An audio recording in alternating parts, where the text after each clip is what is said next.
Hi, I'm George Bullock, coming to you from the Microsoft studios in lovely Redmond, Washington.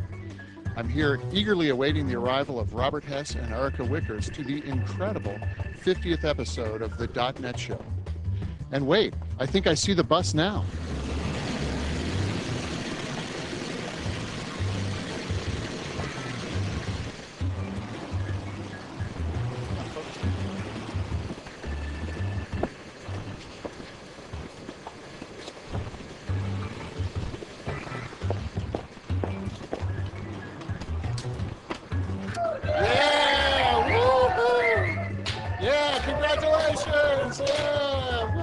I hear that you're new on the Microsoft campus, is that correct? That's correct. I'm new to the campus. I've been with Microsoft Consulting Services out in the field for 5 years, and about a month and a half ago I came out to wonderful Seattle. But I'll tell you what, I cannot believe the weather you guys have been having recently. I know all this talk about rain, and matter of fact, maybe I shouldn't let the cat out of the bag, but it hasn't rained here in about 5 weeks, 6 weeks. It's been fantastic.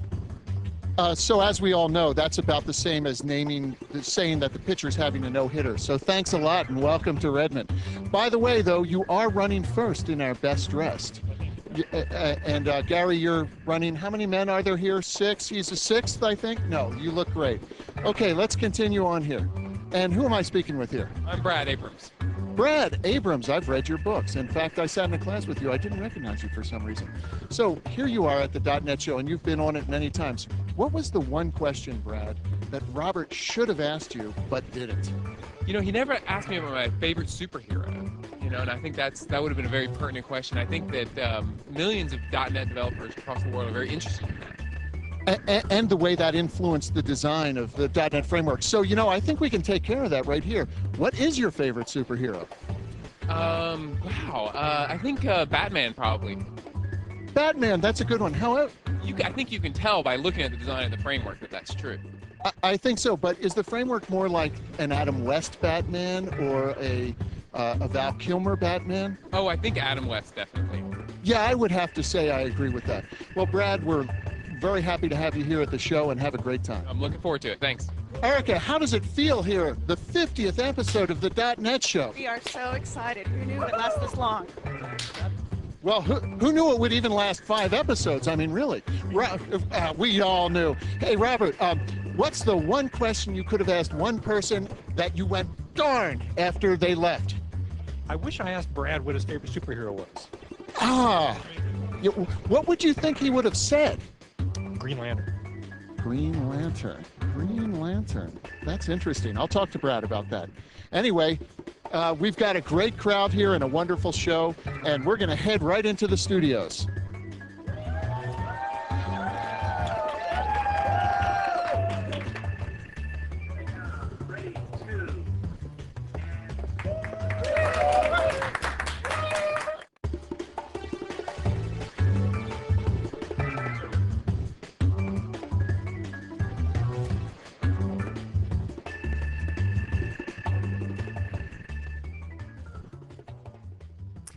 Welcome to another episode of the .NET Show. And not just any episode, this is actually our 50th episode. We're really excited, and so is our live studio audience. Now, in this episode, we're going to talk about the future of the platform. Where is the platform going? What are the intents that Microsoft has as a visionary company? Develop an application platform that vendors can write great application solutions for. I've got a great set of guests to talk to about that, but before we get into that, let's check Eric in the news.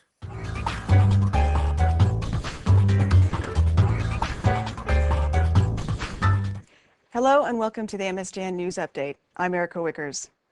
On March 9th at the annual Game Developers Conference, Microsoft announced the first details of its next-generation Xbox video game system platform. Microsoft Corporate Vice President for Xbox, Jay Allard, further outlined the company's vision for the future of entertainment, citing the emergence of an HD era in video games that is fueled by consumer demand for experiences that are always connected, always personalized, and always in high definition. On March 10th, Microsoft announced its plans to acquire Groove Networks, the Beverly, Massachusetts-based provider of collaboration software for ad hoc workgroups. The acquisition will add Groove's products to the lineup to Microsoft Office system products, servers, and services, as well as bring the development talent and technology leadership of top Groove executives to Microsoft. Groove founder Ray Ozzie, the creator of IBM's Lotus Notes, will become Chief Technical Officer of Microsoft, reporting to Microsoft Chairman and Chief Software Architect Bill Gates. On March 16th, Microsoft released the first community technology preview for Indigo, the codename for the company's next-generation web services technology. Microsoft also made available the second CTP of Avalon, the codename for Microsoft's Unified Graphics Presentation Subsystem for Windows, as well as the latest version of the .NET Framework and a WinFX SDK, which provides a collection of documentation, samples, and tools to support application development with Indigo and Avalon. On March 21st, Microsoft detailed pricing and licensing terms for Visual Studio 2005, as well as simplification of its MSDN subscriptions, the primary vehicle through which most developers obtain Visual Studio.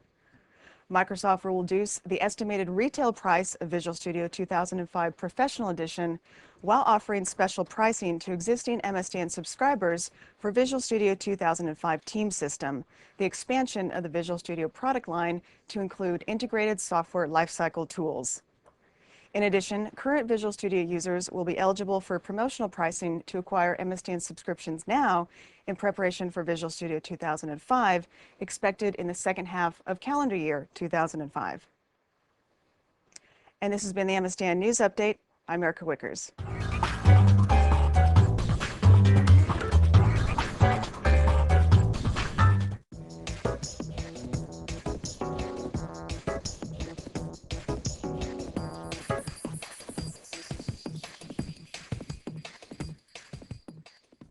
Welcome back. Like I said, in this episode, our 50th, by the way, we're going to talk about the future of the platform. You're here to focus on where Microsoft is going with their vision for where the platform can take us. I have Brad Abrams, Michael Wallen, Steve Millett, and John Shushak. Thanks for joining us. Oh, good to be here. So if we think about the platform, I mean, us here at Microsoft, we're developing this thing we call the platform Windows or Pocket PC or Xbox or whatever. We also have developers on the outside that are developing applications and solutions that run on that platform, which I can understand the importance of having a good solid platform underneath us and where we're going with it. But what do we feel are some of the key tenets for developing this platform that creates great applications? What do we need to do on the platform? I think the first tenet that I think spans all those tiers is developer productivity, making sure that developers can be productive, get great applications written quickly, quicker time to market, better return on investment for those IT dollars. But if they were harder to write, couldn't they make more money by writing the applications? Yeah, I'm not sure that's how it works. You spend less money if it's easier to write. Yeah. Michael, what do you think? What do you think about the platform when you're focusing? Because you spend an awful lot of time thinking about what the platform is going to turn into for Longhorn, Right. And how that's going to address things. So beyond the work we're doing in Longhorn, really trying to think about how to make it more ubiquitous. We've done a lot of work around integrating and having a consistent platform with Avalon on the presentation side for documents, media, and graphics. But then how do we move that beyond the PC into devices? I know, traveling around Asia over the last year, it's amazing how many people have these incredibly powerful devices. And we'd really like to have a great platform to let people develop solutions that work not just on their PC or on their tablet or on their media center, but on their phones or on their PDAs or other devices that people have with them all the time. And quite often we don't think about developing applications for devices. I mean, the common programmer, he's always thinking about the big full screen monitor sort of stuff and not these small little footprint PDAs and cell phones, things like that. Do you see developers as starting to need to or already are focusing on more device-oriented applications? Well, the interesting thing we're seeing with Longhorn is that even the concept of a device with respect to the PC is really changing. You think about the PC as your standard 19-inch monitor, you're sitting in front of it, you're 2 feet away. But now, even just walking around our hallways, you see some people that have, the 25-inch cinema display. You see other people with 2 monitors side by side, or even 3 monitors side by side in the real Star Trek setup, or other people with tablets, really super thin slates, or other people with kind of mid-sized devices. So the whole notion of devices and kind of designing experiences for different devices, different capabilities is really here today. But then really going down a step further on the miniaturization side and thinking about, the small handheld clam top PCs with, a 5 or 6 inch screen, all the way down to a PDA with, the 2 or 3 inch screen, all the way to the phone that may be, super small with a couple lines of text in it. So we see from a PC side that that becoming important and really spanning into devices that are ultra small as well. And at a certain point, the concept of what a PC is kind of goes away, and it's just, how big is the screen, how big is the processor, how much memory associated to it. Heck, my PDA now is more powerful than the computers I was using when I first joined Microsoft. It's amazing. Right. The screen's a little smaller, but the power of the system itself is quite up there. Right. Yeah, the interesting thing, as Michael was describing, is that increasingly applications just don't seem to be on one device, but in fact increasingly seem to be spread out. We'll have services running in the sky. We'll have a collection of devices that we might use, our mobile phone when we're out on the road, maybe our home PC. And so applications have really gone beyond something that just sits on a single box to something that's really connected.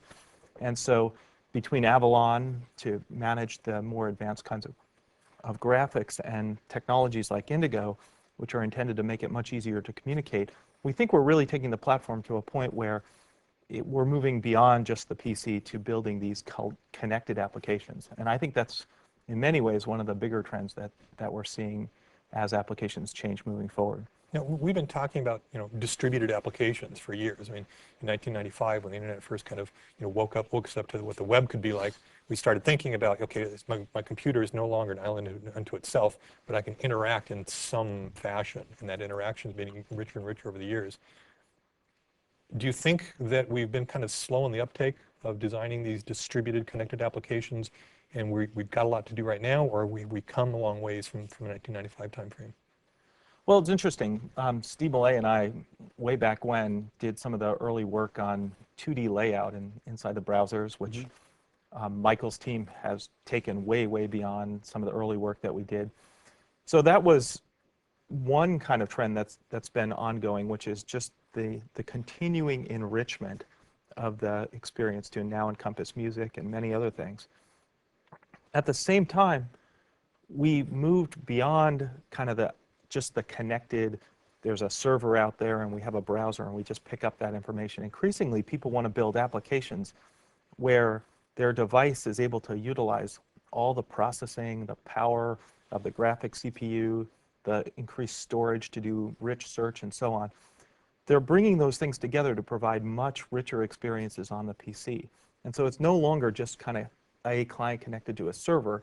It's a client that connects to many different kinds of servers and provides data, media, fusion to produce some sort of increased in user experience. That makes people more productive. It makes them able to control their lives better and manage things. So it's like it's extending the computer out to devices around it, rather than simply then doing a little quick point-to-point connection to them.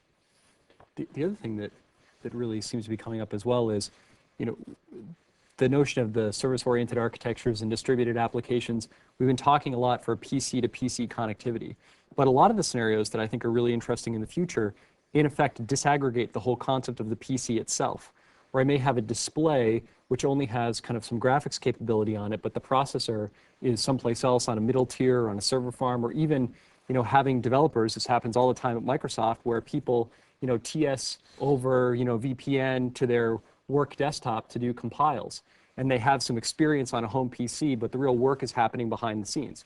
It's effectively a disaggregated PC.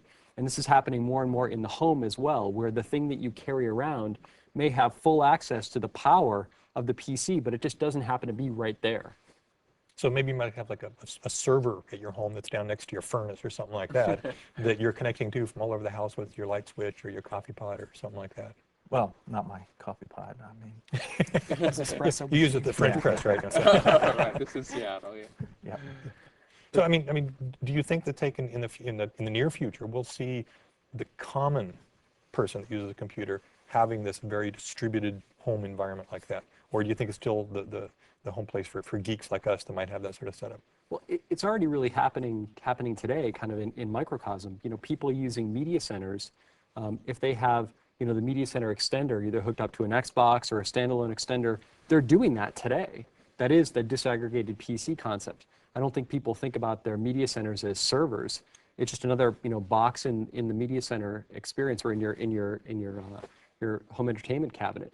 So if you can make it simple, and really the key is simplicity of installation and also of application development, then it's a super powerful paradigm that people can really start to take advantage of.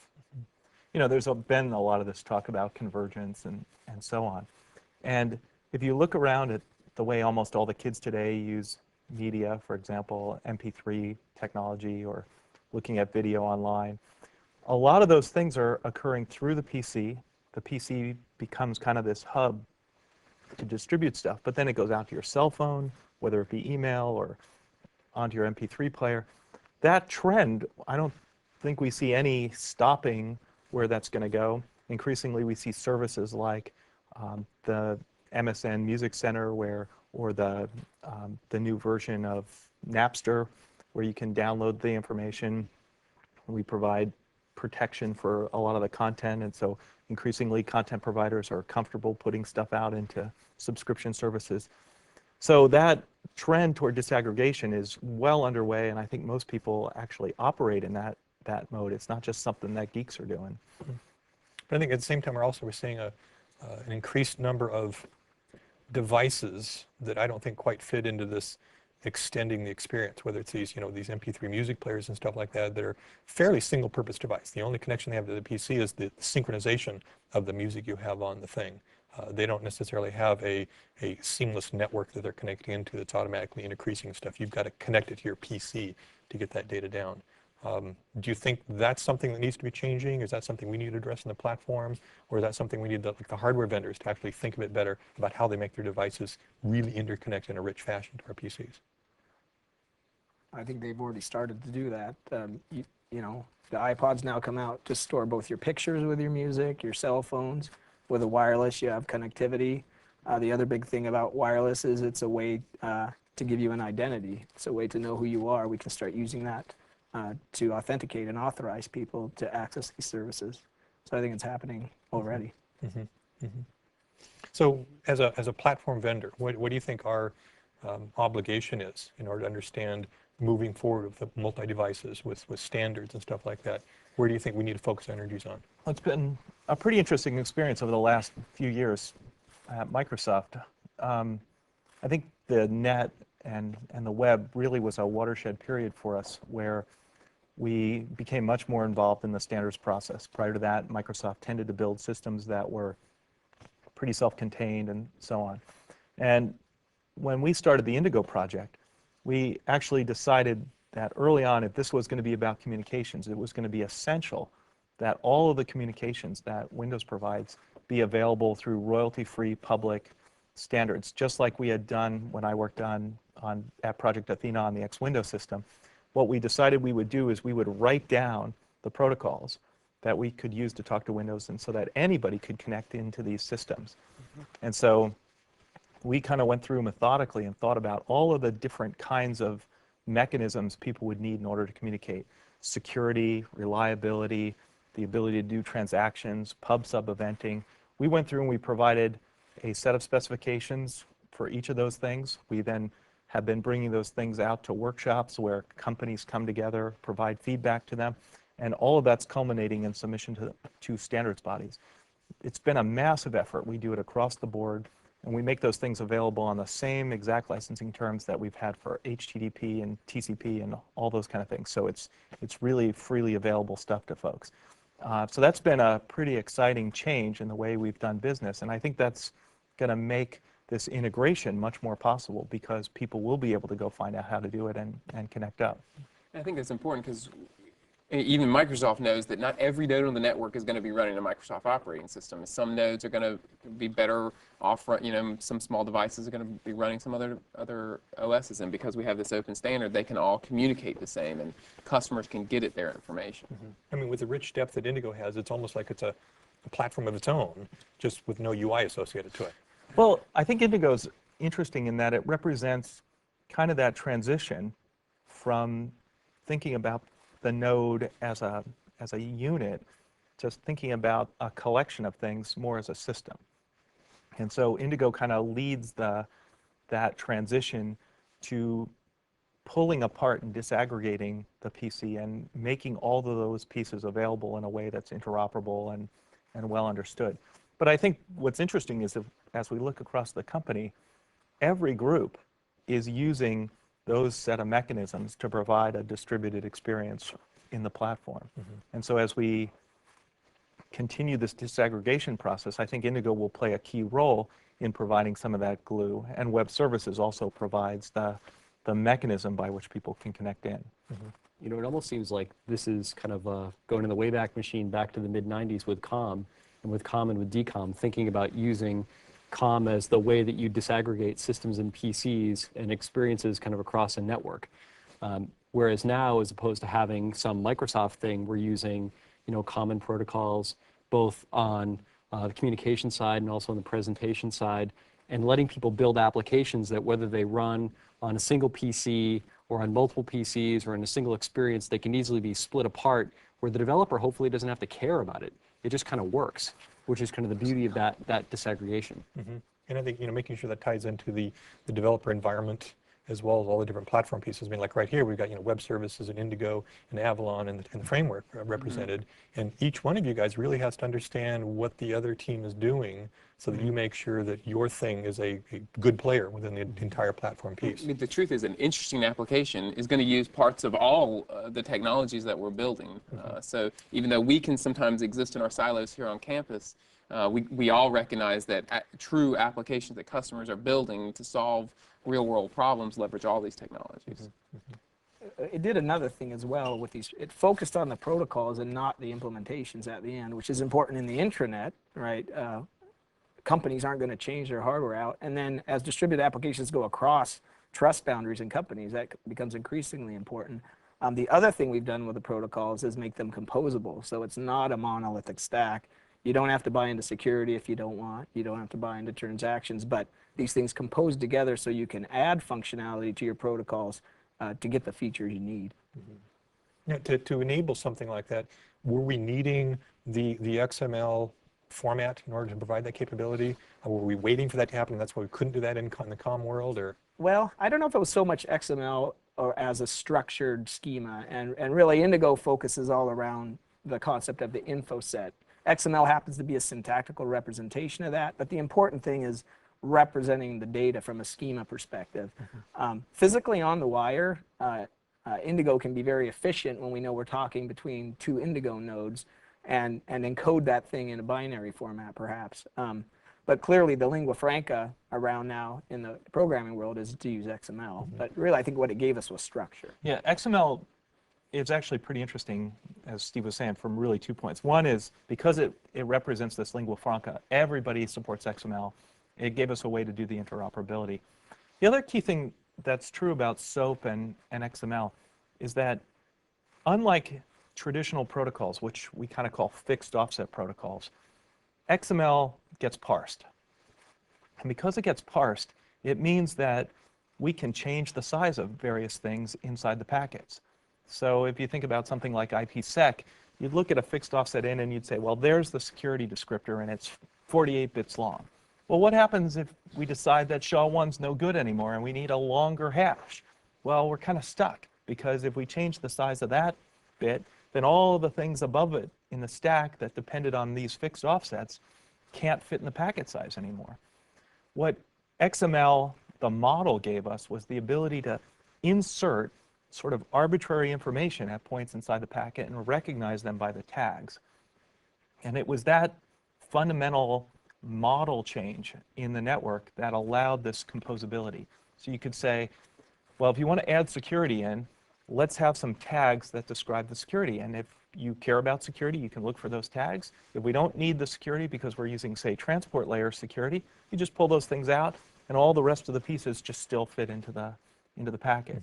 So XML really provided those two key changes that has really resulted in a renaissance in the design of protocols. Things are very different. There's a ton of folks working on new kinds of protocols in security, reliability, all over the place. And so it's really quite an exciting area in the community. Now, Michael, with XAML, XAML also uses XML. Right. Now, does it use it for the exact same reasons, or were you finding other benefit that are using it? Because like, XAML is really not intended to be cross-platform-ish, per se, where that's very important for Indigo. Was composability something that was important for XAML? Composability certainly was really important, and it's interesting. There's a parallel that we have with Avalon and XAML where we wanted to let developers and designers work better together. And we wanted to let the developers kind of crank on a lot of the procedural code that would be underlying it, but in terms of kind of a forms description language, we wanted to let designers, that's graphic designers, actually use tools or other facilities to manipulate the markup to actually describe declaratively what it should look like. And then the programmer can define how it works and really separate that logic apart. So using XML was key for that because XML as a format is way more toolable than some proprietary format. And as well, if you have XML, you can use other existing tools on the server to transform from kind of baseline XML data schemas to some presentation, be it HTML or XAML or some other format. So XAML was key to let developers and designers work together, have great extensibility, and also let controls for multiple vendors kind of participate in the same markup. So for many of the same composability reasons. I know when we develop, platform sort of things, we often are taking baby steps. And we move along, see how that works with something, move on along the next step. With XAML, and you're focusing on the whole designer and programmer working together, and since we've now had a while during the beta cycles of Longhorn Avalon to get that into people's hands, how are we noticing that working? Are the designers and programmers, are they noticing they can actually work better together with that model? It's starting to work, and there's starting to be some interesting glimmers, both from external companies coming up with stuff that just is really amazing. We just had our system design review a couple weeks ago, and we noticed some work that happened both before it and during it was pretty amazing, and how people partnered together on it.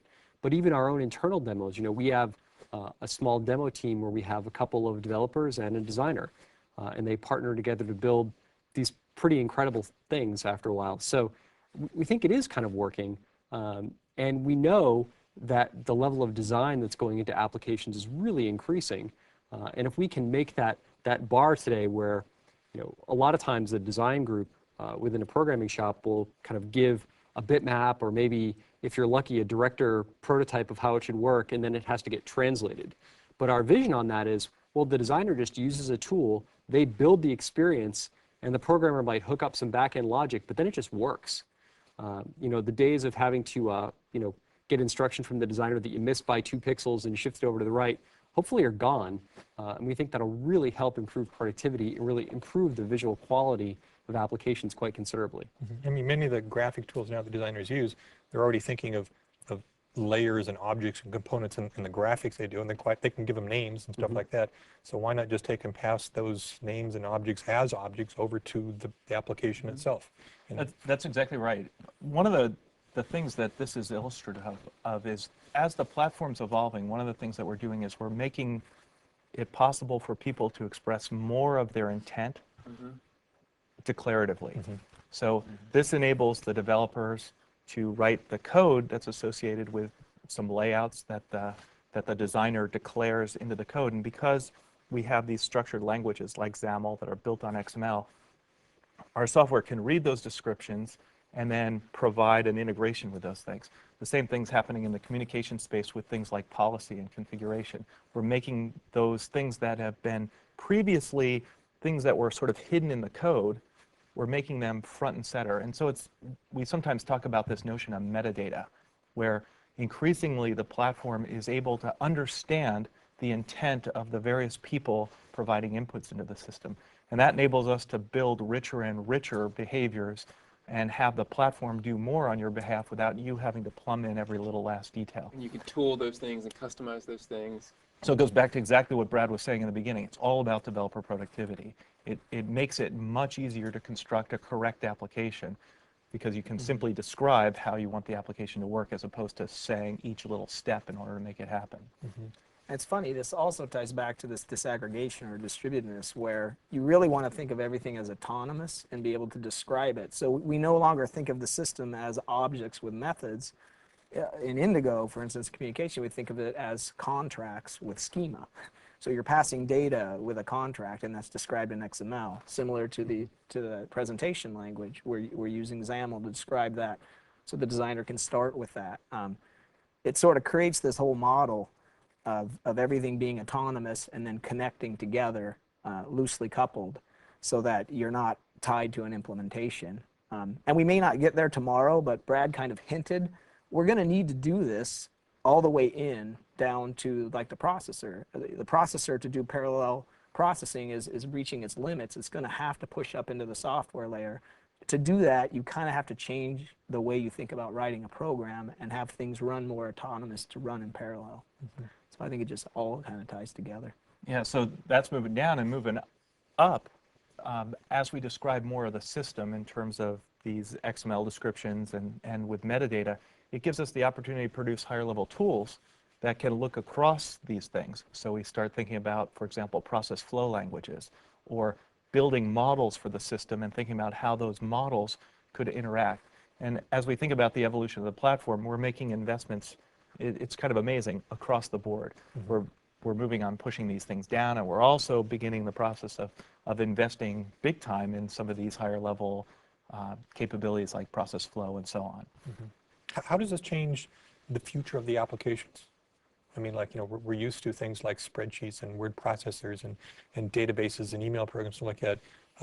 As we take and evolve the platform forward and allow these more distributed, connected internet systems on different devices using different methods of security and authentication, stuff like that, are we going to see a new style of application? Well, I think you already see it. That's the exciting thing.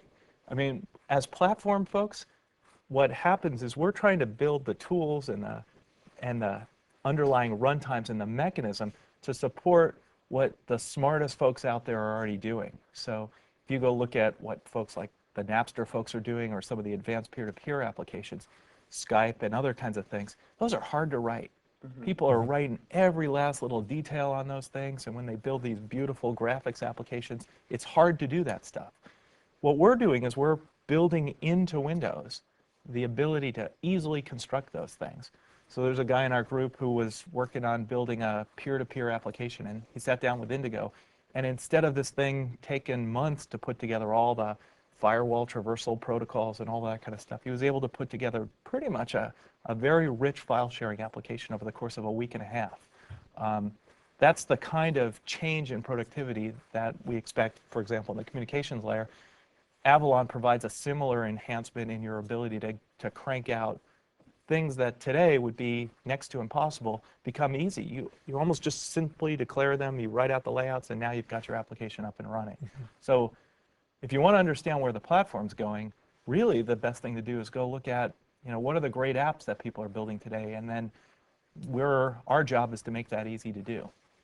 One thing kind of struck me as you're talking about is that if we make it too easy to develop those sorts of applications, do the developers stop investing enough of themselves into the applications? I mean, I remember back in the days when if I wrote an application, it took me an awful long time to make it even look halfway decent, and I made sure I worked that much harder to make it better on top of that, because my sweat and blood went into it.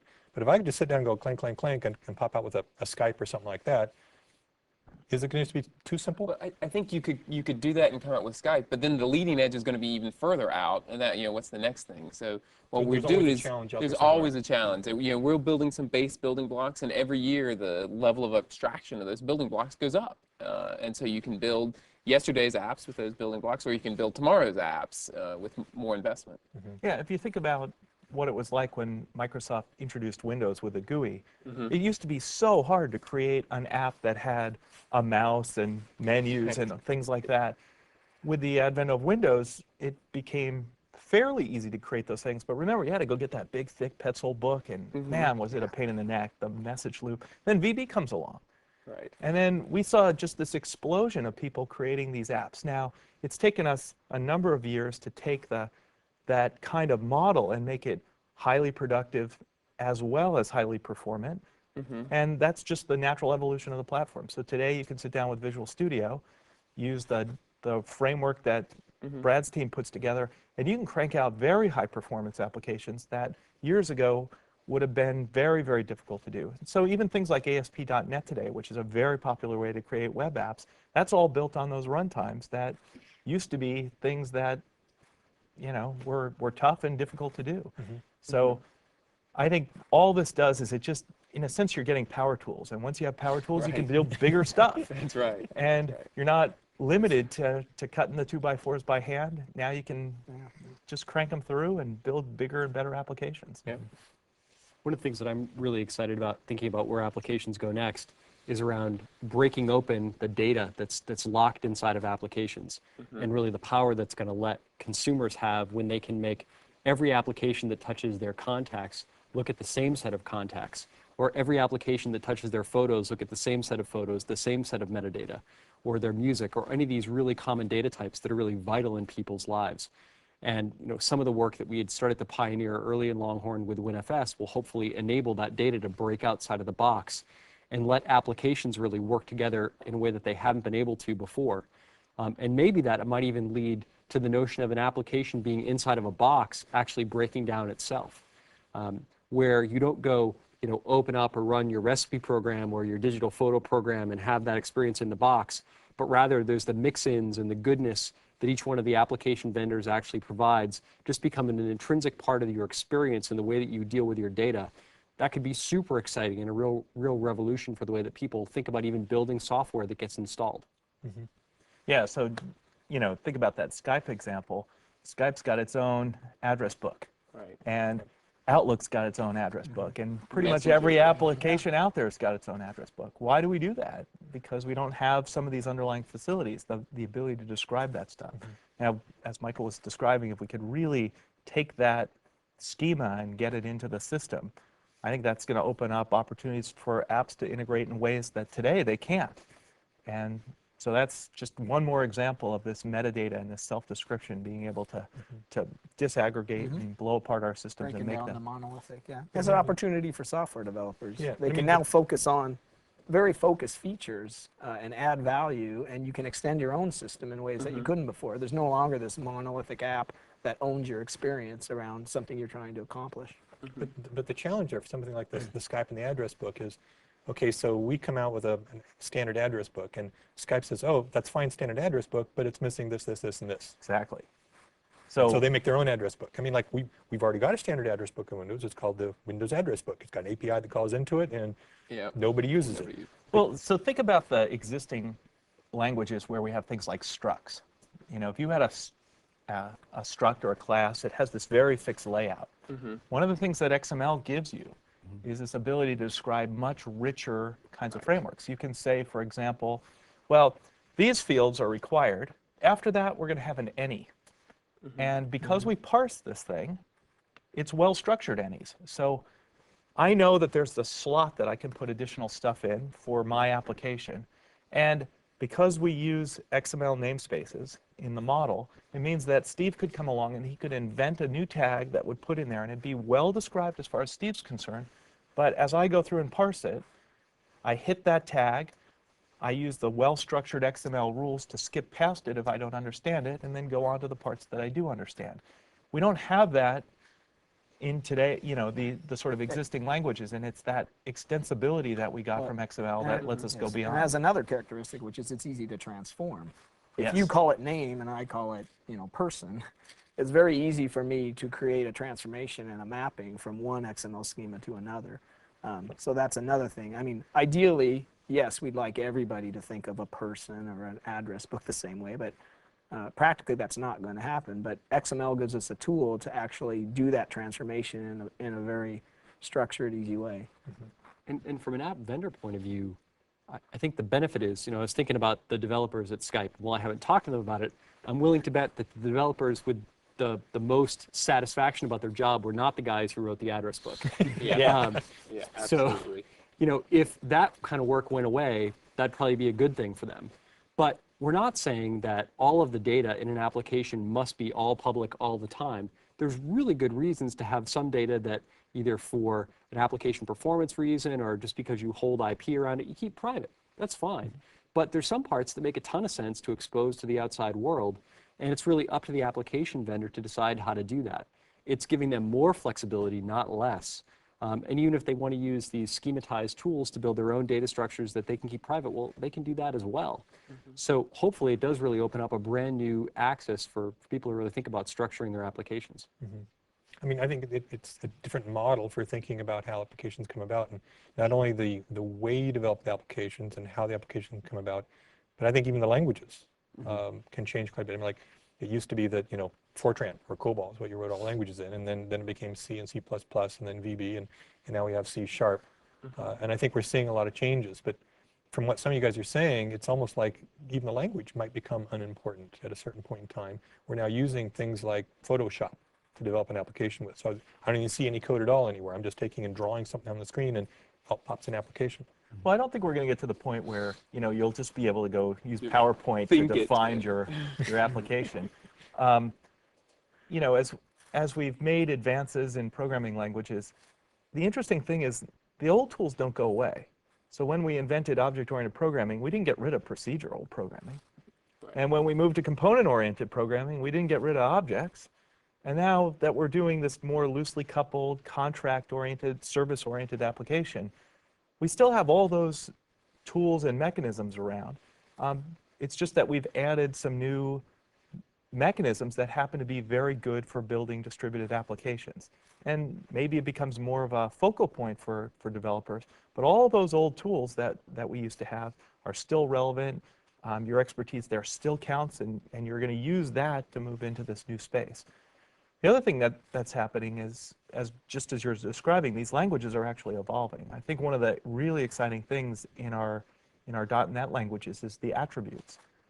So when we go through and you want to add security, for example, instead of you hand coding in all of the checks that you might have to do, we use attributes to say things like, I would like to have integrity on this message so that when it gets transmitted, it doesn't get changed. Same sort of thing is going on as we move into even more declarative languages like XAML. So I think that that's just part of a natural evolution that we'll continue to see moving forward. And I think that there's even opportunities to invent kind of the next language that'll be even more service-oriented.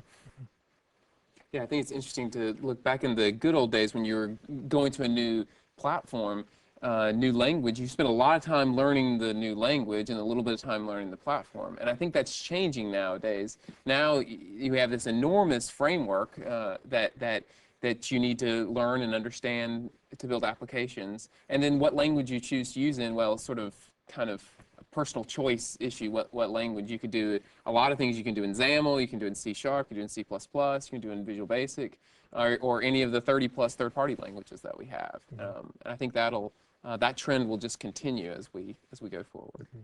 So why do you think that there's the different languages? Because they have different, they're better at certain things? I think we have different customer segments that some customers are just attached to the semicolon thing, and they like these semicolon-like languages, and we have other developers that like languages that spell things out a little bit more, a little easier for developers to read and parse, and they go with Visual Basic. And I think some languages really have some substantive differences to them. We've been spending a lot of time looking at dynamic languages recently, Perl, Python, Lua, and those languages kind of have a different flow to them. They're for people, you're not necessarily going to build systems level code in that, but you're going to be able to get an application done a lot quicker with a language like that. And so having that flexibility Right. seems to be key to a lot of these next generation kind of more applications that seem to be about integrating things. Right. Now, is that something you think the platform itself needs to understand and be prepared for, or do you think that's just totally up to the developer in making their application choices? Well, yeah, I mean, speaking as a CLR guy, I own this very low-level piece of technology there. We want to make sure all those languages work fabulous on our platform. And so already today, those dynamic languages work very well on our platform, but I think there's some stuff we could do to make them work even better. And the same thing with the declarative languages. We can do some stuff there to make them work even better, even more performant and usable. Okay. Now, if you had to think what your favorite application in the future might be like. What would that application, what's like a functionality you wish your computer could do today and it doesn't?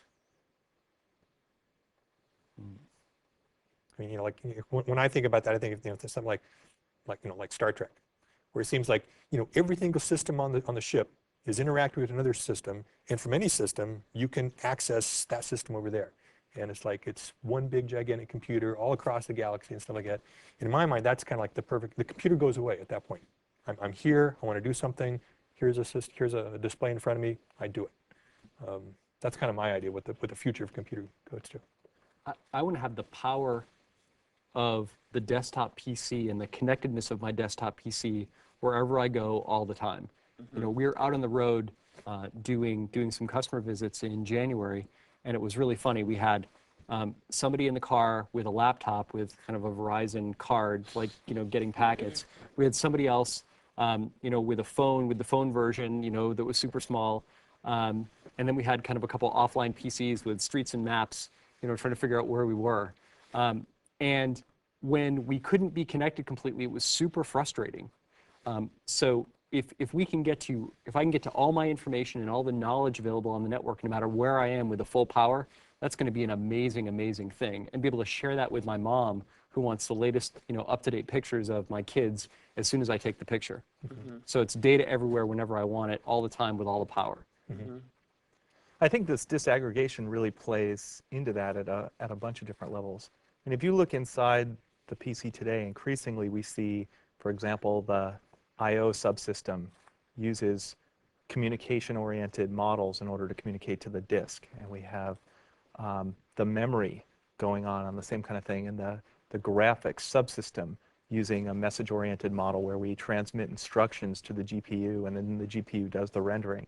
So as we are kind of pulling apart the PC, one of the things that, one of the scenarios I often think about is I take my mobile phone, I walk into somebody else's office, and my mobile phone, which happens to be running my PowerPoints and my Word, my email, and it has pretty much everything on it already, why can't I just walk into the room and say, yeah, that projector up there, I'd like you to use that projector and that wireless keyboard. Why don't I just discover that and use that? And I just run it right off my phone. And I just happen to have a better display now, and I happen to have a better keyboard and better input, and I should be able to access, using Wi-Fi, and if I want to talk using, something like TeamSpeak, which allows me to have multiple conversations with folks when I'm playing games or anything like that, that should all just be easy. And so, when we kind of look at that problem and we start to think about how you decompose those things, you're going to need the ability to describe, for example, what the projector's interface is, so that that device can ask out onto the network. It can send out a UDP packet and say, please tell me about the various things around me. And I should be able to sync and do all those kind of operations. So we think the idea of contracts and messaging and disaggregating the application are the keys to getting to some of these kind of experiences. Yeah, we're just getting there. I mean, it's all about the connectivity. It's great when I walk in my house today with my laptop and bing, it knows I've got connectivity. This is just taking it the next level. Connected to what? What's available? What devices are there? Communicate those to me. The display is a perfect example. Oh, there's a display available now. Do you want to use that? There's a keyboard available.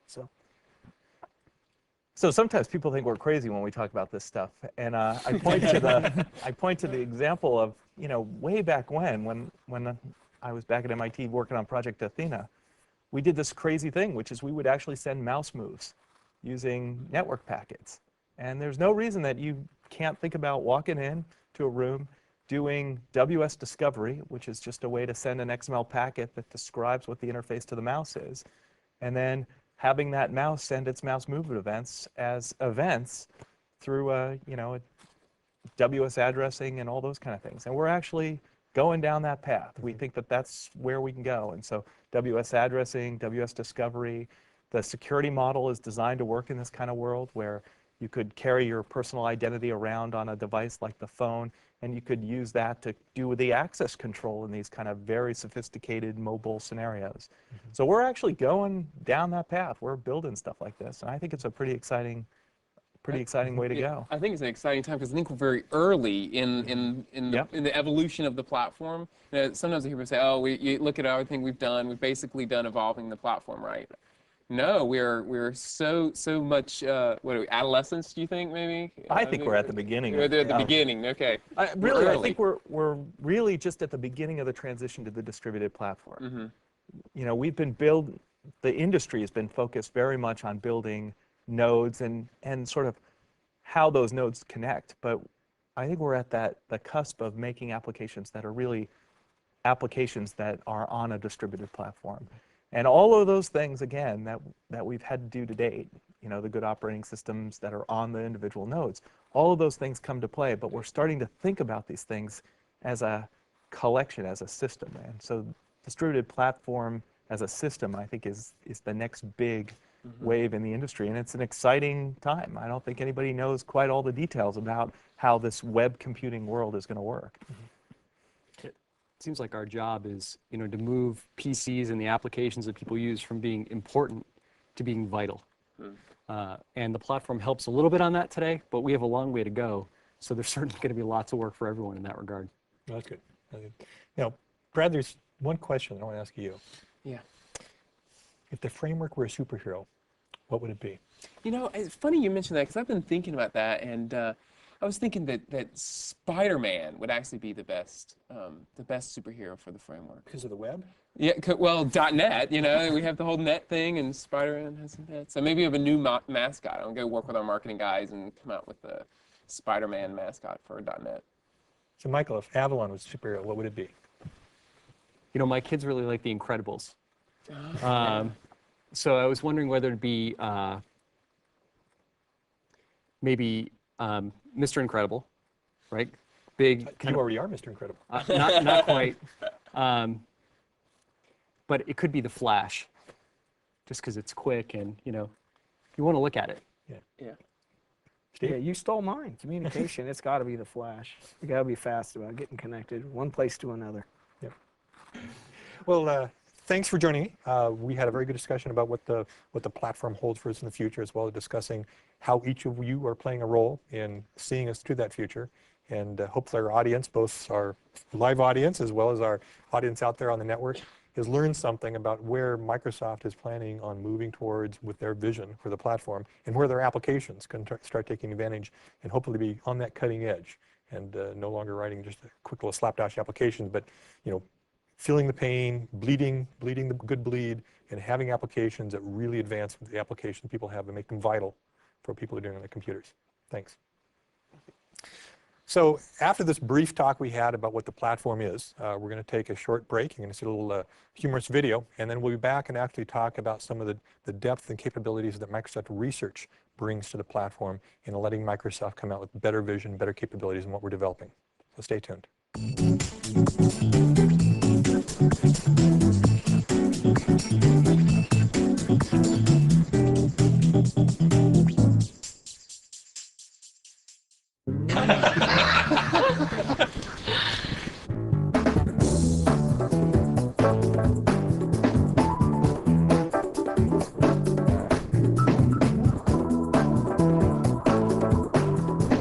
He's gonna be really too perfect. Inch and a half long and had some long. Microsoft rocks. You're nuts.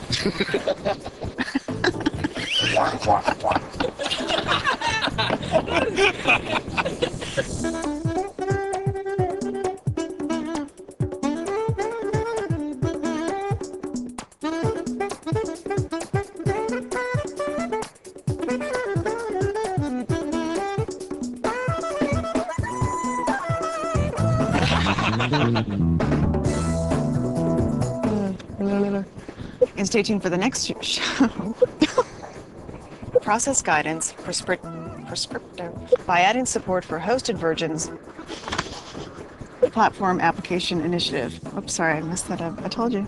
You're with me. You're with Don Box. Oh my Lord, Don Box! I'm not worthy. I just blew that. But anyway, okay, go ahead.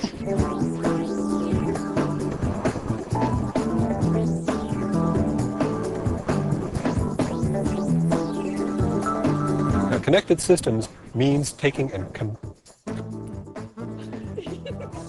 to allow your users to connect them to, sure looking good.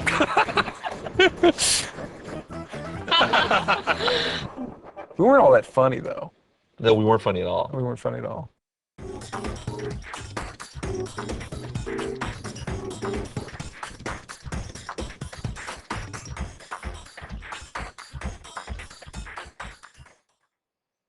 Welcome back. Glad you could join us.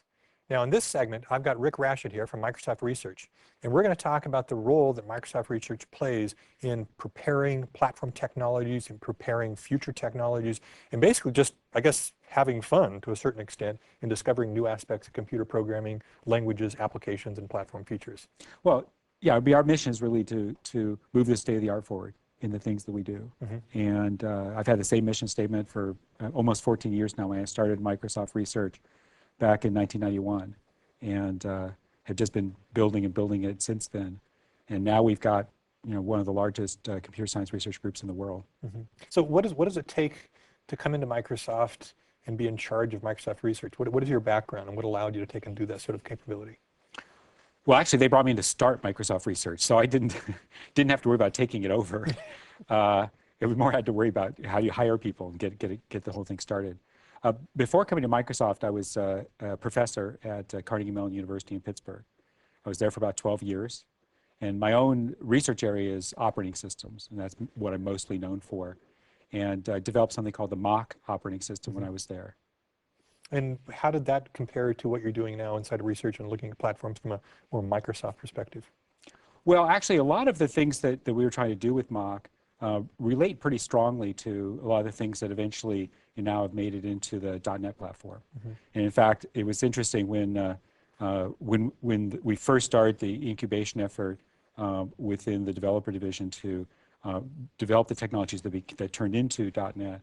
I was pretty heavily involved with that. In fact, some of the key members of the web services team, before they were called web services, actually sat right next to my office, and we spent a lot of time talking and working out ideas. And a lot of those ideas really derived from those early days in the 70s and 80s and early 90s, really looking at the problems of how do you build reliable distributed systems.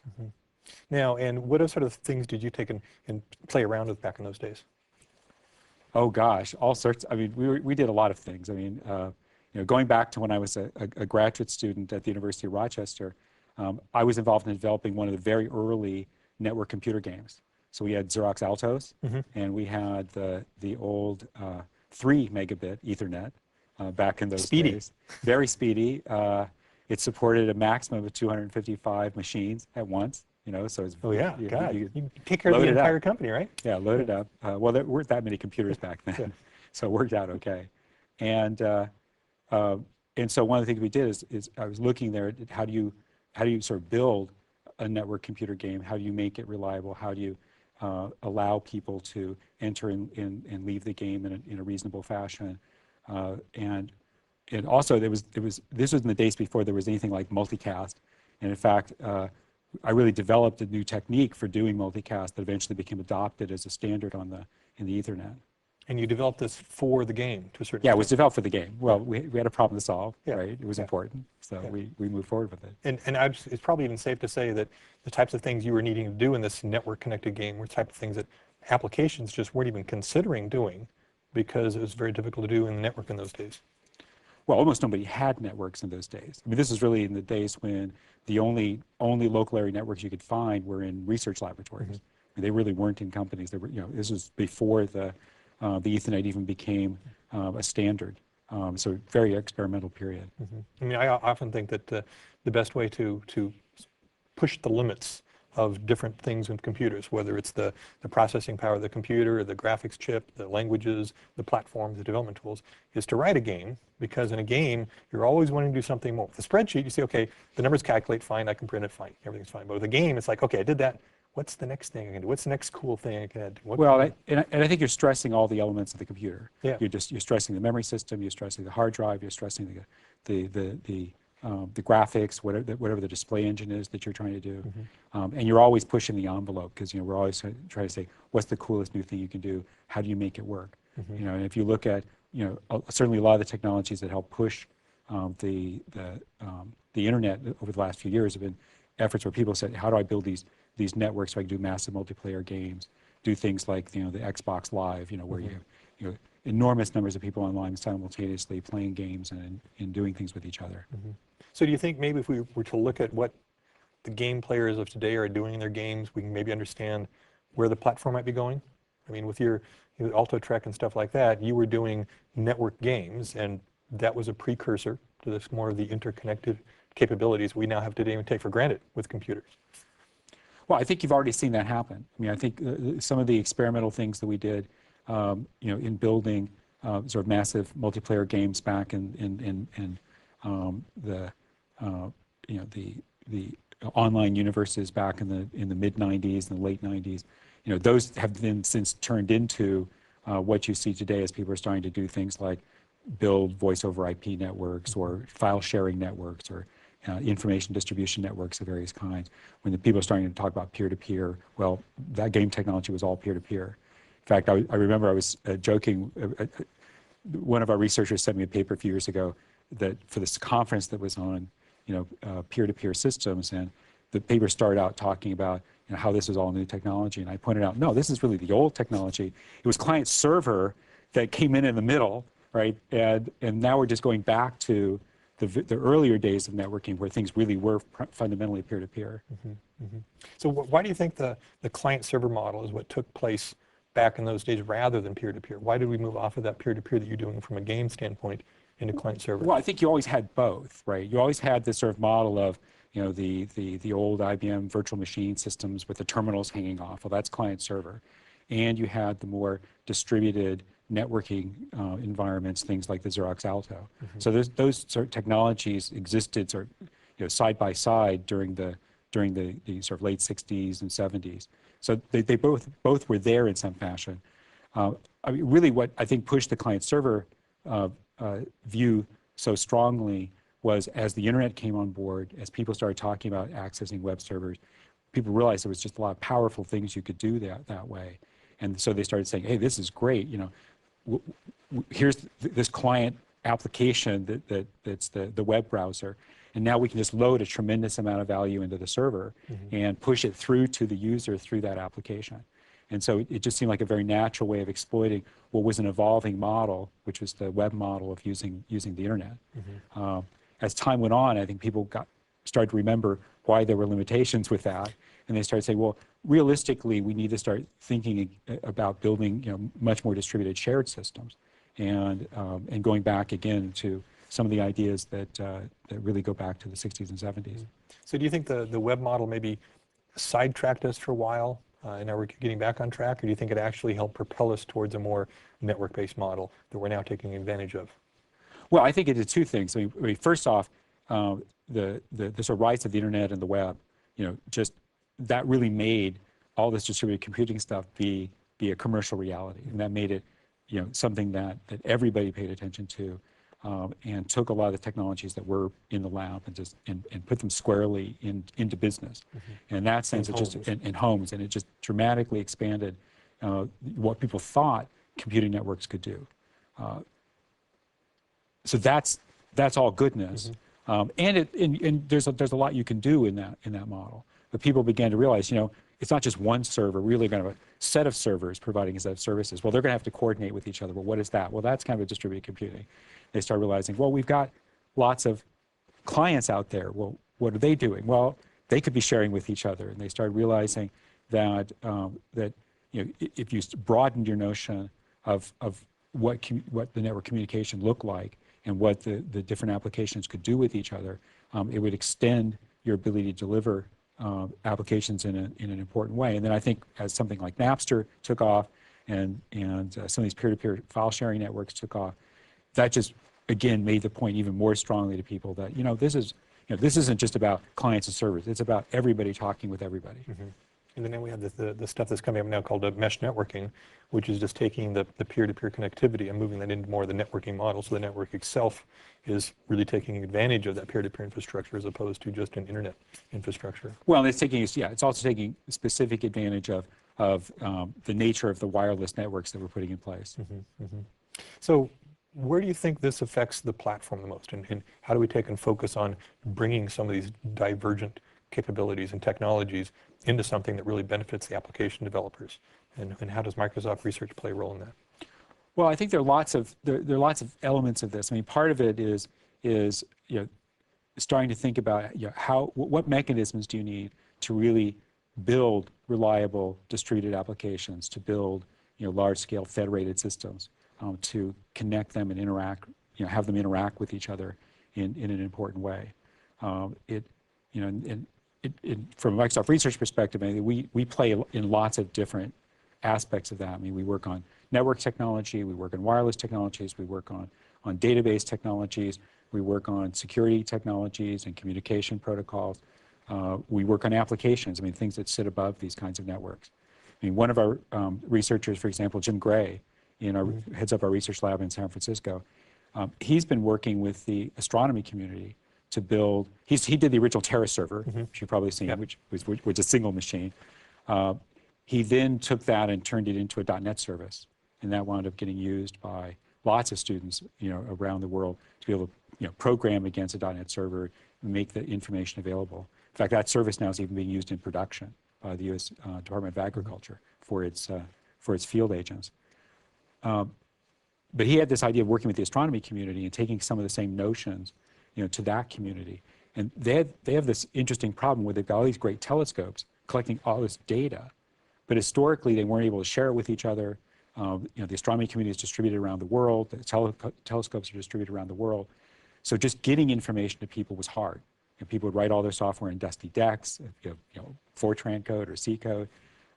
They had all these databases with who knows what data structures in them to store the information.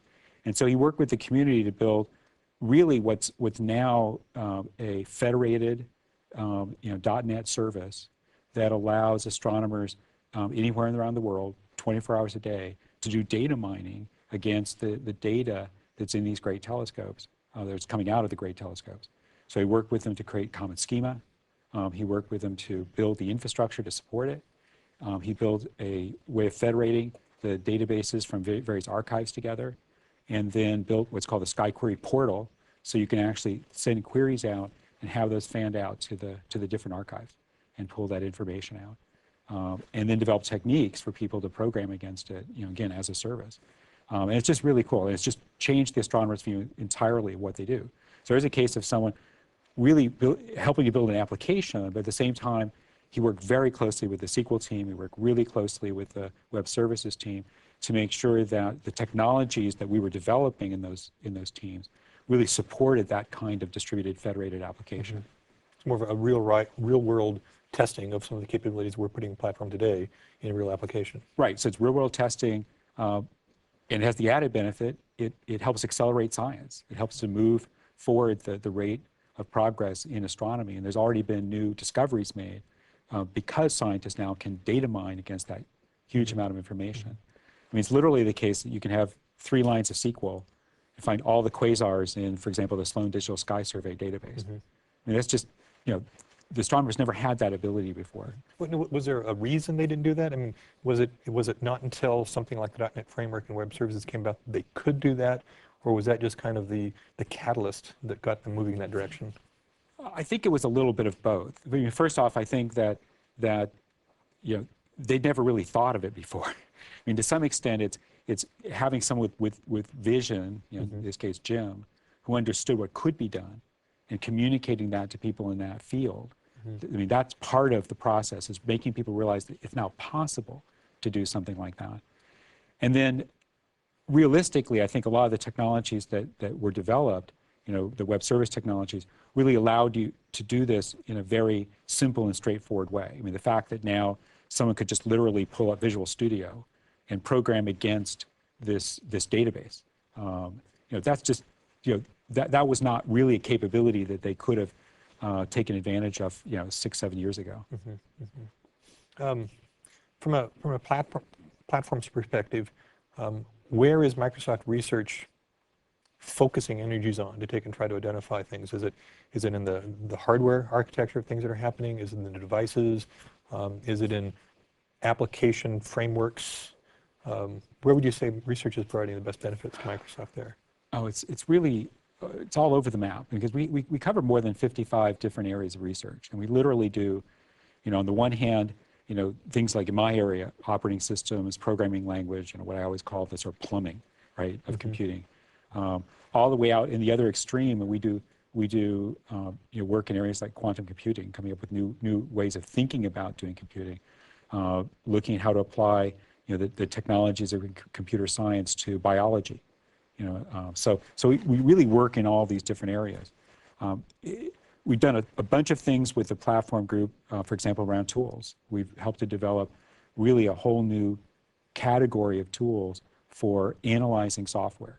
And a lot of that technology is now making its way into Visual Studio and from there, out to our customers. We can literally now prove, mathematical properties of millions of lines of C or C++ or C# code. And that was not a capability that existed, 4 or 5 years ago. Something that was developed within Microsoft Research. We got it into a form that could actually be literally used by our product teams. And now it's part of our standard development process.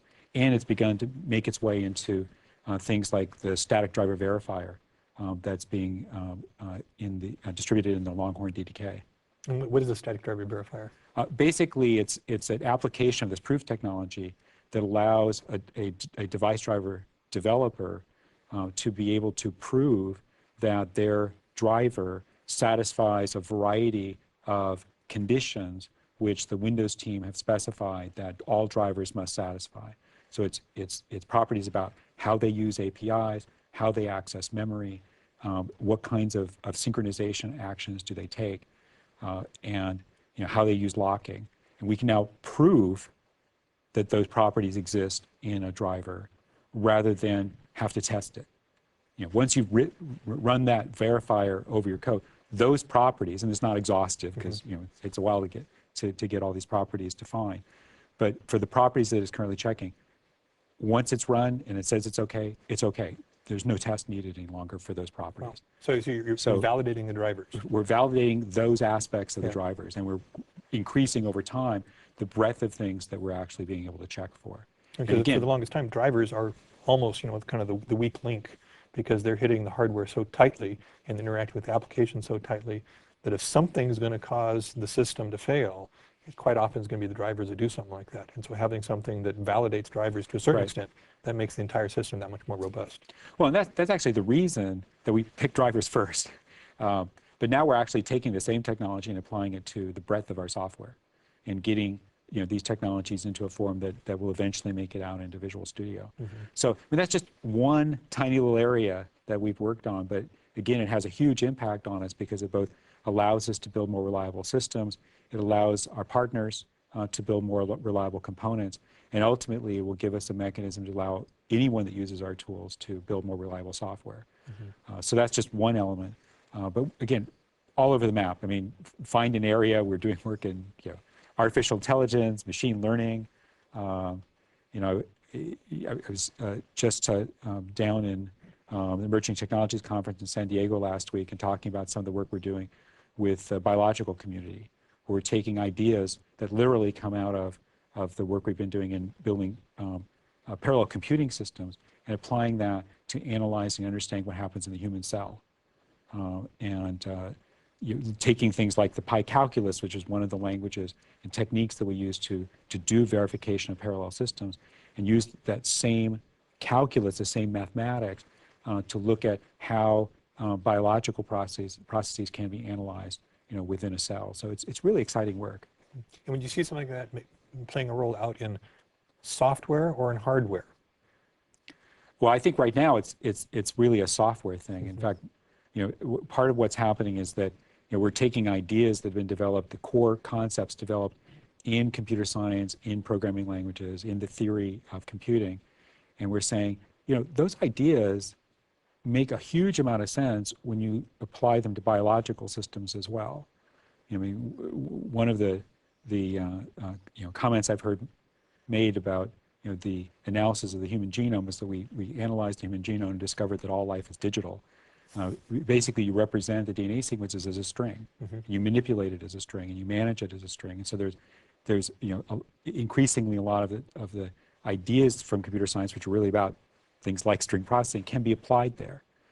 So, for example, we've been working with some universities in the United States and Australia and Europe on an AIDS vaccine, really taking advantage of the fact that there's a lot of similarity between what the AIDS virus does in the body as it mutates and some of the things we've had to do to fight spam on computing systems and deal with mutating viruses. And we've been able to use machine learning technology to define sort of efficient vaccine sequences that then can hit the largest number of mutations of the virus that might be out in a particular human population. So there's, again, this concepts going back and forth. And likewise, I think there's going to be a lot of great ideas that stimulate computer science that come out of fields like biology, where, for example, we're now working on a probabilistic version of the pi calculus, because that's sort of what the cells look like. Things like cell membranes can be modeled like interfaces, where that you might think of it in software, but they're probabilistic in their behavior. Well, some of those same ideas are actually quite interesting when applied in the software arena. So I think there's ways in which these ideas and technologies go back and forth between disciplines. Do you think something like that will change the face of application development and the way we think about applications in future, or do you think we'll just simply utilize those in some of the tools we're building applications with? Well, I think we're in an era right now where we really have to start to understand, how to build reliable, parallel, and distributed computing environments, because the hardware world is reaching a point where they're telling us, hey, we're not sure we can deliver, that many more cycles per second in a single chip. Right? The heat dissipation problems are making it difficult for Intel and AMD and others to build chips that go very much faster. But Moore's law is still in place. They can still put in twice as many transistors every 18 months as they were able to do before. That puts a premium on thinking about new kinds of computing architectures and a premium on thinking about how to deal with parallel computing problems. Multi-core and stuff like that. Multi-core. But also, it's interesting, this bleeds into the topic we talked about earlier, which is graphics. I mean, if you look at the way people build graphics engines, they're basically now becoming general purpose parallel pipeline computing components. And in fact, you'll see, in some of the work we're doing in Longhorn, we're actually beginning to use the GPU to do some general purpose functions. I mean, things like, doing, really, really good jobs of a really, really good job of anti-aliasing, for example, by taking advantage of that GPU.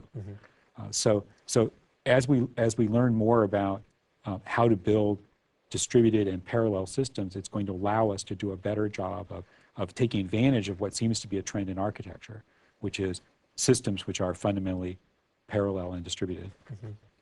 And so do you think the platform is going to become one where suddenly our systems are highly distributed? I mean, today we might think of a lot of our applications being distributed because I can get on the web and I can check email and I can interact with my health provider, or I can VPN into work and do stuff like terminal serving across. How much farther can we go? Well, I think there's sort of what happens in the small and what happens in the large. I mean, in the small, again, you're going to go to architectures where there are going to be many computing components, not a single computing component. I mean, multi-core is just the very, very tip of the iceberg with that. What's happening in the GPUs is really closer, perhaps, to what the future might look like. So in the small, you're going to see, I think, increasing emphasis on how to take advantage of parallelism in applications so that we'll be able to scale our applications with the hardware. So we can't just rely on more cycles. So more like doing very, very local distribution of the application. Very local distribution. In the large, I think we're already seeing now that people are increasingly building applications that simply require a large number of machines to cooperate and collaborate with each other. And that can be for specific kinds of applications, such as rendering for graphics for movies and things of that sort. Scientific applications, there are many of them that fall into that category now. Things like I pointed out, sort of distributed data mining types of applications fit into that. But also, I think you'll begin to see sort of more a broader breadth of applications move into that space, simply because that'll be a way of taking advantage of the computing power and the prevalence of computing components that are out there.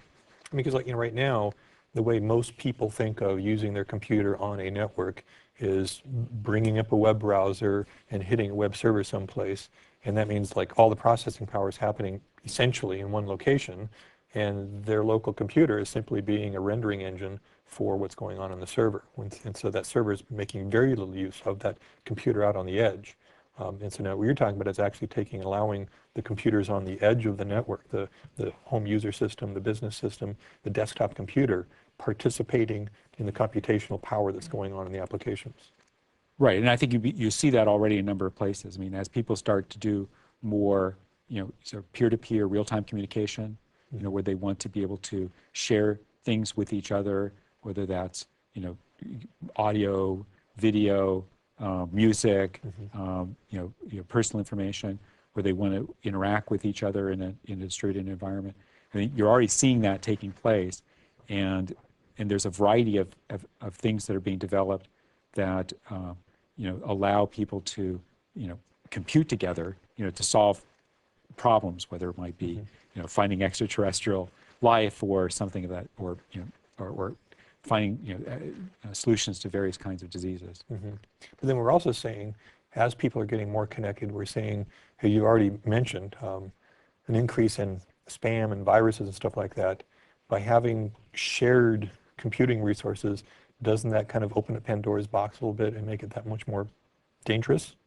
Well, it just means we have to be very, very careful in how we define the distributed computing environment that we're building, that we do it in a way that really has a good security architecture associated with it. And I think that's something that again, is critical as we move forward. We need to make sure that as we design distributed computing interfaces, out into the future, that now we always pay attention to security. I think 15 years ago, people didn't do that very much, and left the door open, so to speak, to the world that we have today. Because I mean, the same things that made a lot of those programs powerful and capable for the single user were the same things that the virus writers then took advantage of. I mean, if you could take and have your email program, if you could write some scripting code that would automatically do stuff for you, that's a powerful email program. But then as soon as someone else can provide scripting code into that email program, suddenly you've got a problem there.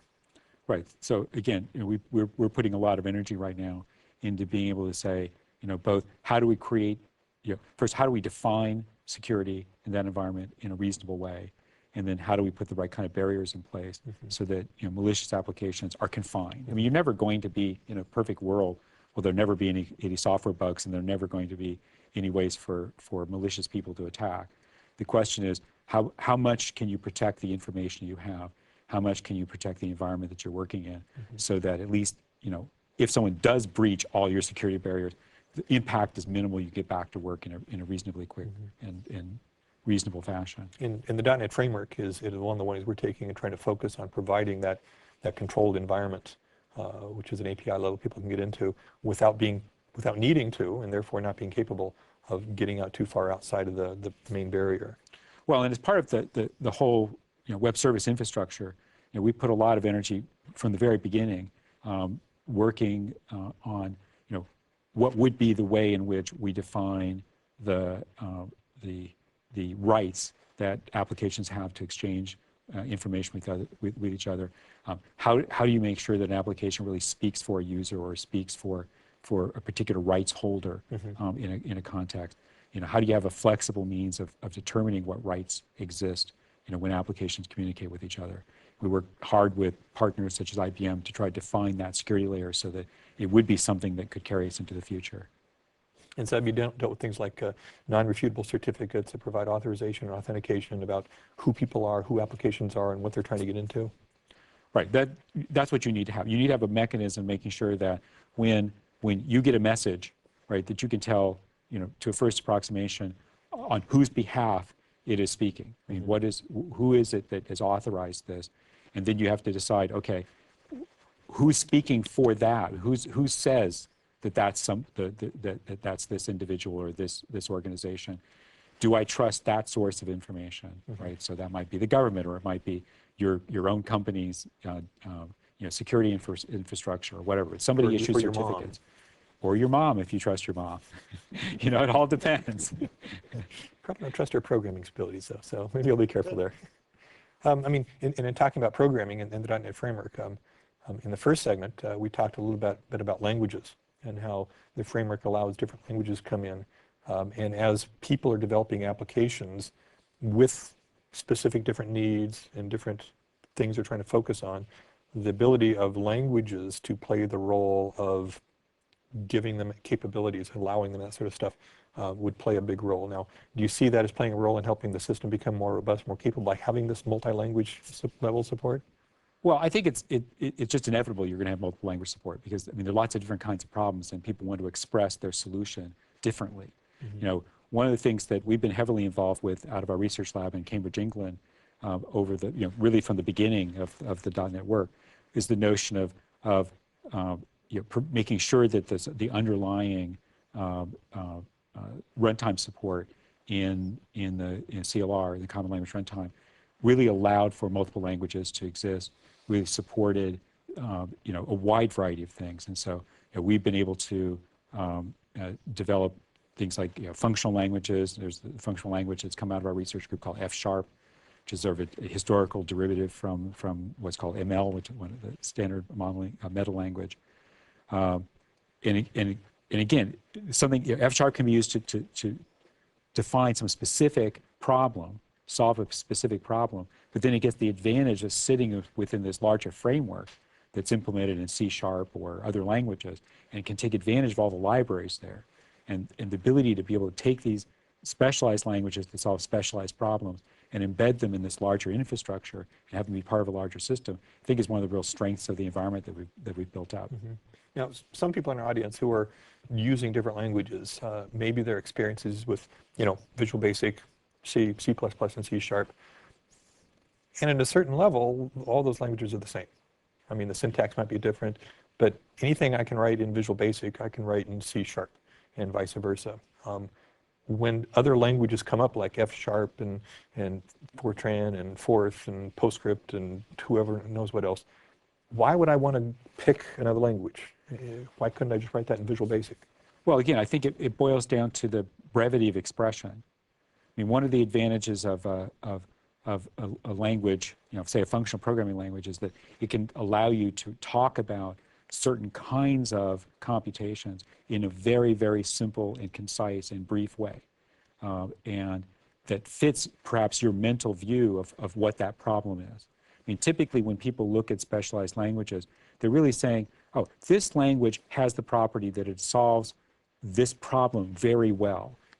Either because of the structure of the language or the richness of the constructs that are available to it, it solves that problem very, very well.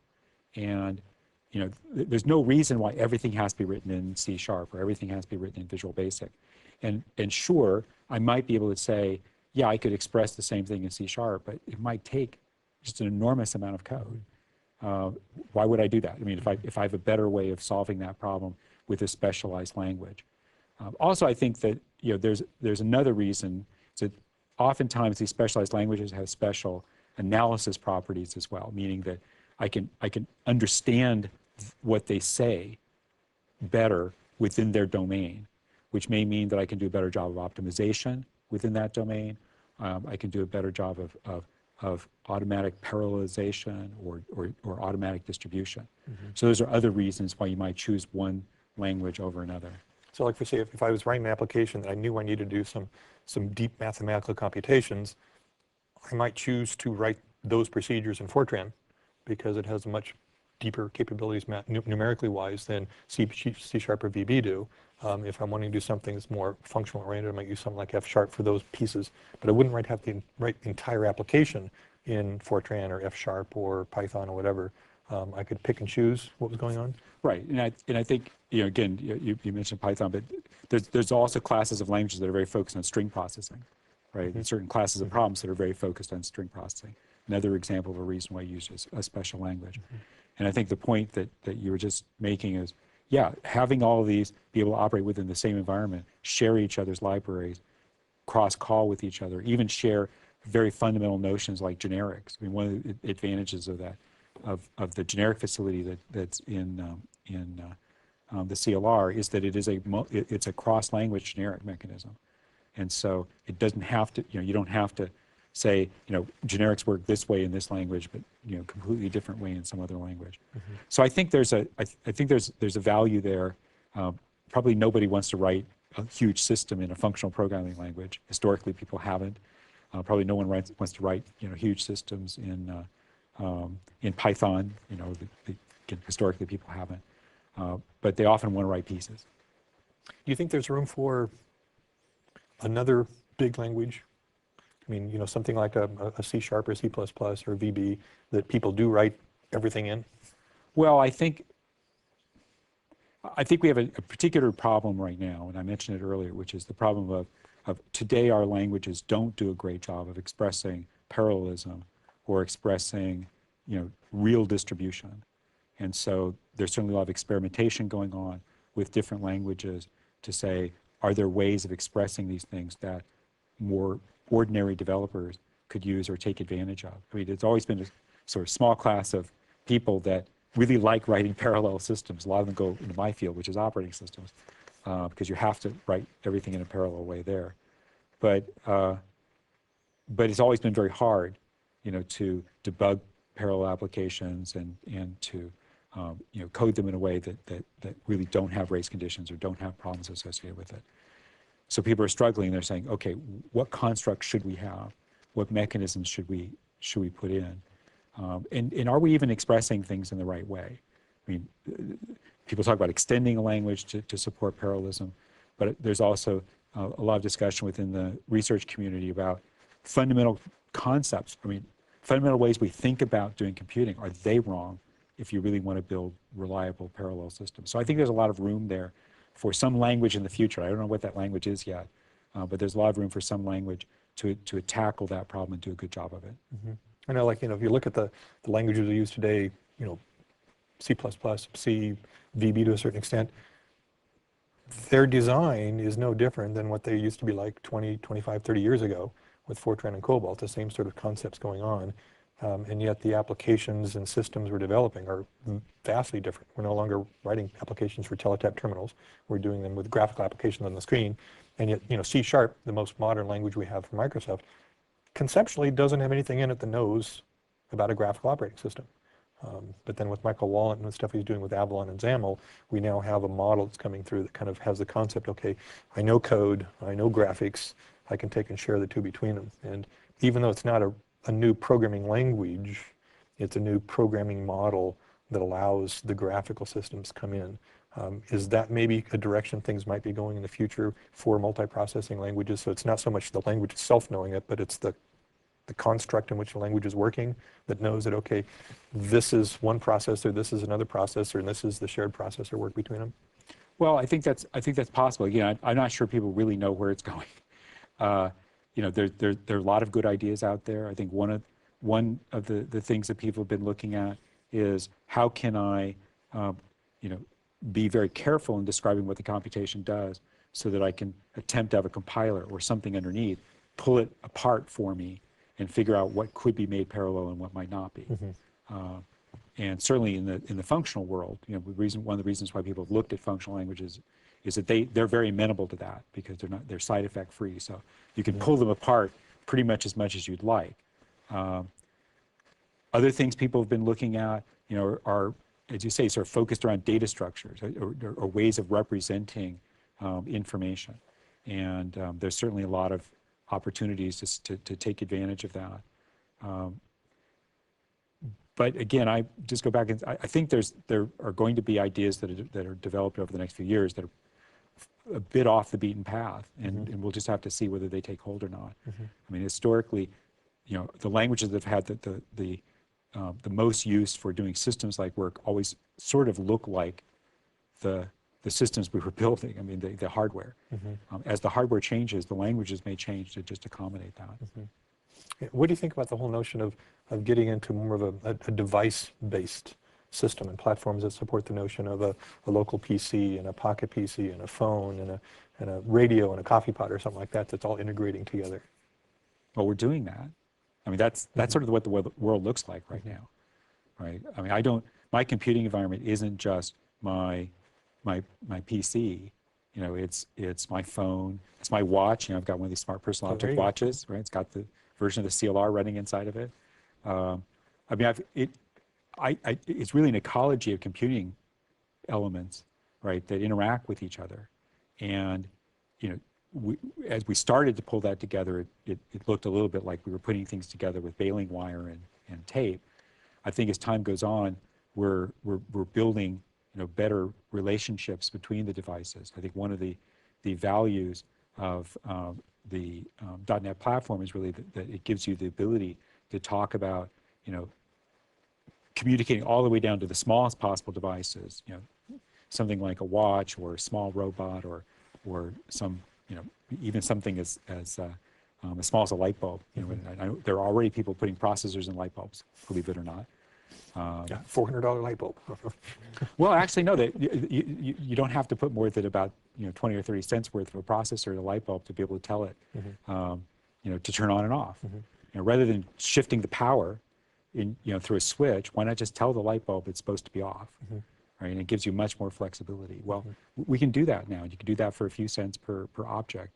And if we have a common programming environment that spans the smallest objects all the way through to the sort of the enterprise data center type systems, that gives us an ability to think about having all those things be integrated, coherent, and working together, and knowing about the things that they're doing together. I think that's the key to making the sort of multi-object, multi-device world work, is that it can't be a whole bunch of devices with their own idea about what they're trying to accomplish.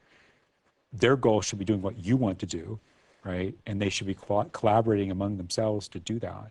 So, my phone should know that, I'm about to leave a meeting and I'm going to go on the highway, and then my next meeting is another location. It should bring up the data that says what the traffic looks like. It should figure out how long it's going to take me to get to my destination, and it should tell me when I'm supposed to leave the office. I mean, why shouldn't it do that? Or my PC, if I'm sitting on my PC, why doesn't it do that? Or my watch, if I'm walking around and I don't have those other devices, why doesn't it do that? Well, we can, and I think we will in the future. And that almost kind of changes the notion of distributed computing then, because today we might think of between the various full-on PCs talking amongst themselves, and now you're talking about actually imbuing itself within our life experiences almost. Well, I think you're going to have to make sure that these systems know about you, about what you're doing, so that they're actually able to do the right thing together. Otherwise, you're just going to be too annoyed. You're going to go from one place to the other and say, well, okay, well, why didn't I know that my meeting changed, right? Why didn't something alert me? Why didn't it tell me? Why didn't I know that there was a traffic accident on the highway and I needed to go a different route? I mean, you're going to be frustrated by the fact that all that information was there. It was all connected. It was all part of a network. You could have had that information. If your device can't deliver it to you, whichever device you're close to or using at that time, why not? And you're going to feel frustrated when it does it. So I think we're moving in that direction. I think in the future, people are going to expect that kind of functionality.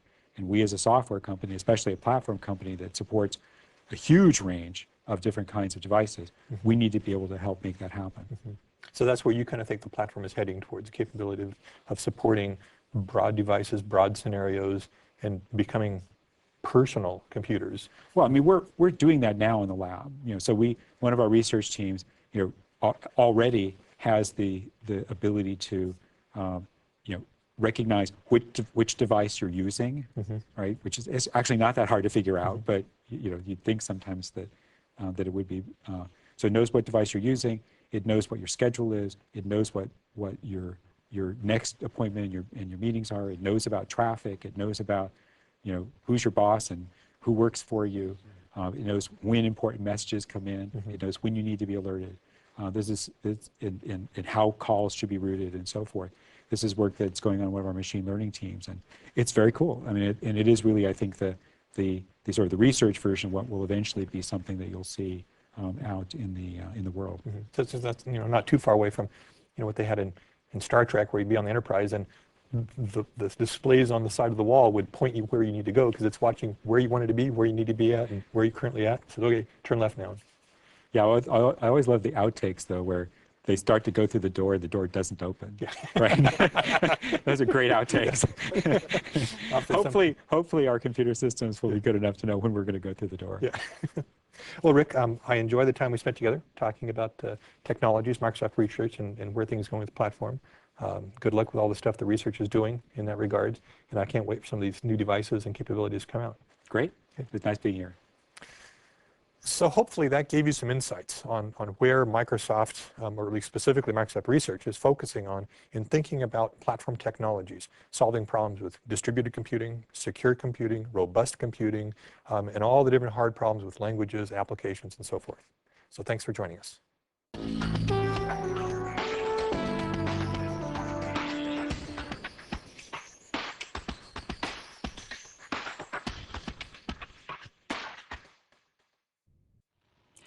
My guest today pretty much needs no introduction. With me is Microsoft Chairman and Chief Software Architect, Bill Gates. Bill, welcome. Thank you. So it's been a few years now since your transition to Chief Software Architect and Steve's to CEO. So how has that been different, and what's an average day like for you now? Well, we've actually had 5 years that I've had a chance to focus more of my time on the products and the architectures we're using. And that's been a fantastic thing for me.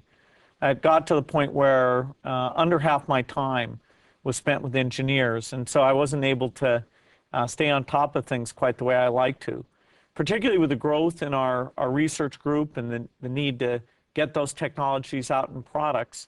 I have a really fun job, making sure things are aligned, and so it's a lot of time with very smart people, and then some trips out to see what the customers are thinking and make sure I bring back what they're asking us to do better. Right. So what are some current technologies that really excite you, and what do you wish you had more time to tinker with, for example? Well, I get to work at every level, with the new phones, with the next generation Xbox.